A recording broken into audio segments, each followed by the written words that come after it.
always has been the question with ODM, isn't it? Massive, attendance of their public rallies, and that may not necessarily transform into votes at the ballot. I'd just like to talk about, this issue of President Uhuru Kenyatta going out on the campaign trail, because you alluded to that a little bit earlier. Munyori Boko from State House is on the record as saying he stands firmly behind Deputy President William Ruto, and they've sent their best players out in the game. And indeed, Senator Kithure Kindiki has been out on the campaign trail, perhaps not as visible, but he has been out there. Why do you think, President, you laugh at that? If you're able to identify only Professor Kindiki, my law lecturer, one, is the president only a person to be associated with one individual? The president is a whole institution.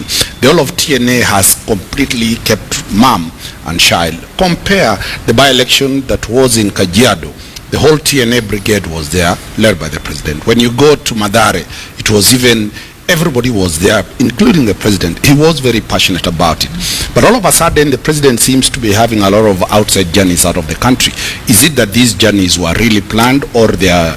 But they were important functions. Is it? They are very important. Djibouti and the others, even now, as he's in Ghana. Yeah, but he has not even at once in these political rallies. Let me take you as a lawyer back to presidents. In 2002, Kibaki was brought by one word by Raila, said Kibaki Tosha.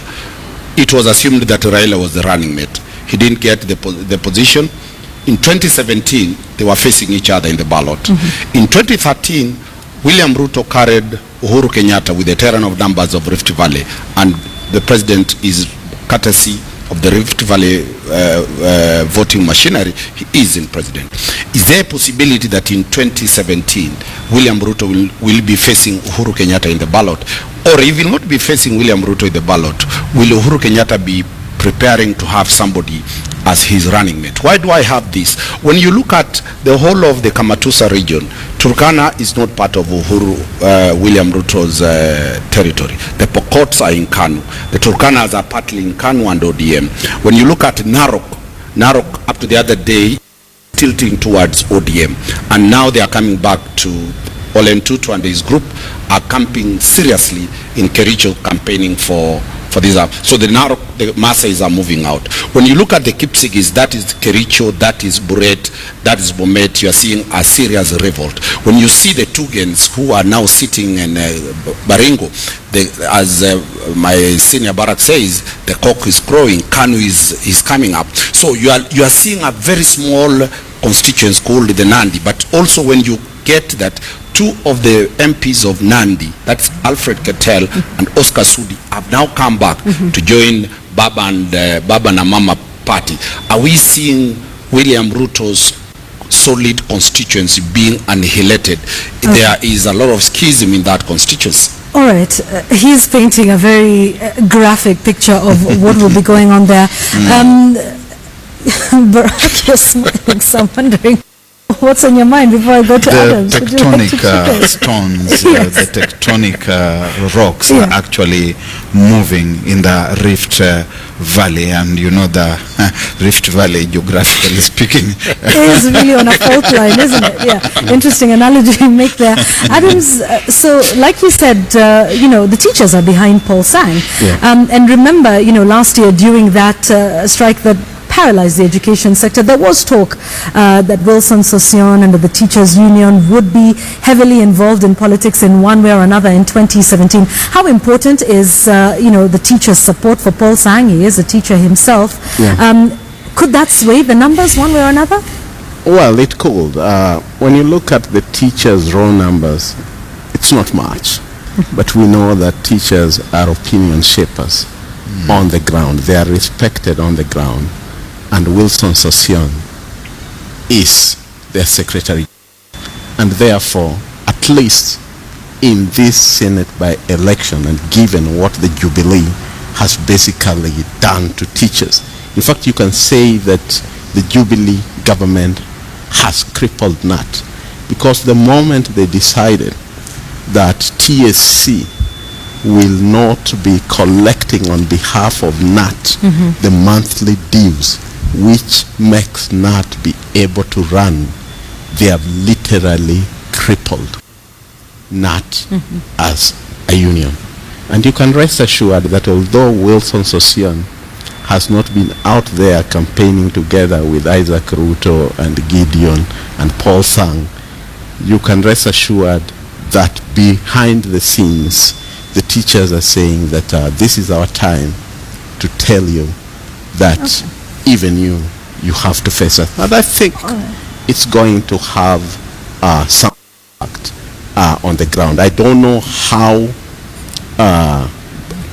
big that will be, but for sure it is going to have some impact. And something else happened yesterday, that when you see a deputy president using state machinery, using the police to try and get his rally to take off, then you are hardening your opponents.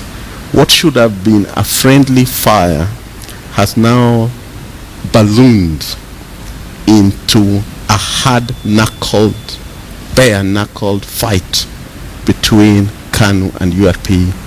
And you can rest assured that when finally the chips are down tomorrow at 5 p.m., its repercussions will go all the way to 2017. All right. Interesting also, because we've seen the cabinet secretaries, both Dan Kazungu in Malindi and Charles Keter, out on the campaign trail. We are having essentially cabinet secretaries now engaging in politics contrary to the laws in Kenya, Barack. So, state machinery, because they are now state officials, aren't they? Yeah, but I think when we say within the law that they cannot participate in politics, that's just a game of semantics, because we only have two politicians in the cabinet, right? The deputy president and the president. Well, I think that we were expecting too much as a country when we said that. Remember, in the U.S., it is a developed democracy, and therefore once one has been appointed to the executive, they usually decide that for now I'll remain out of politics. But the only reason why nobody has gone to court, for example, say that stop Keter or stop Nkaiseri or stop Dan Kazungu, it's because there is no, or even Wamalo, there is no clear law that says that once you are an part of the executive, you can't. It's a norm that you are expected as a society to develop and make it part of your political culture. But we are not yet there yet, and therefore still you can evolving? see it's still evolving. But you can also say that for Jubilee now, time is running out, and we have to use everything we have within our arsenals to take out there, and that includes the positions of cabinet secretary. Okay, all right. And this is not the first time, obviously, that the government is going into court and picking somebody for the cabinet. Why do you think that is, Barack? What are they trying to achieve with that, aside from the reason they give, which is that we're looking for Kenyans from all walks of life and from all political backgrounds to come in and form the cabinet and help run the government? It is the best strategy that when you want to test the waters, you don't go to unsettle what is working well for you. Kericho was working quite well for the Jubilee government, and they had absolutely no reason to go and rattle it. They have rattled it, and they are paying the price for that rattling. It's always safe to go to areas that belong to your adversaries, because you have got nothing to lose. If anything, and everything to gain. You've got everything to gain. Right. That's what one would have expected them to have done. But there's a certain element of selfishness, because you can see that when they were forming this government, they said that they were forming a duopoly. It's a duopoly essentially of two communities, and therefore whenever you want to bring people into government, you still go back to the same communities, and sometimes inflicting on wounds, as has happened in Kericho. Malindi, it's neither here nor there whether they gain this seat or they don't gain it. They don't have any face to lose. But if it goes in Kericho, they're going to remain with egg on the face. Let me just comment a little bit on that. You see, if you look at the Jubilee government strategy at the coast, then you see a concerted effort to try and show that the coast has shifted because politics is about perception. Right.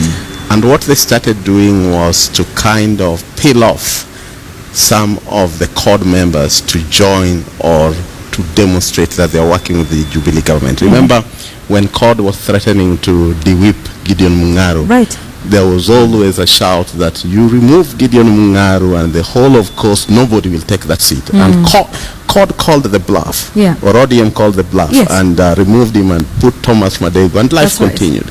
But slowly by slowly, to get the rest, Katibu Mwashitani, Zainabu Chizuga, and then now you have seen all of a sudden they are saying if the whole of Kilifi, except 2 MPs and the governor, are with CORD, and the rest have come to Jubilee, who are you to still stay with CORD? So it was what you can call a psychological So Jubilee warfare. have made some inroads. Not really, not exactly. really, because you when you get MPs, it doesn't mean you have gotten the people.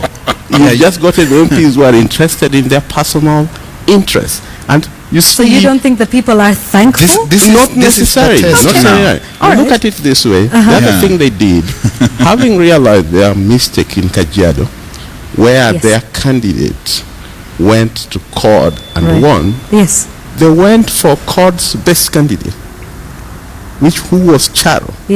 And they plucked him away. And remember earlier Charo was, when Charo realized ODM was stronger, initially he was saying, vote for me as an individual.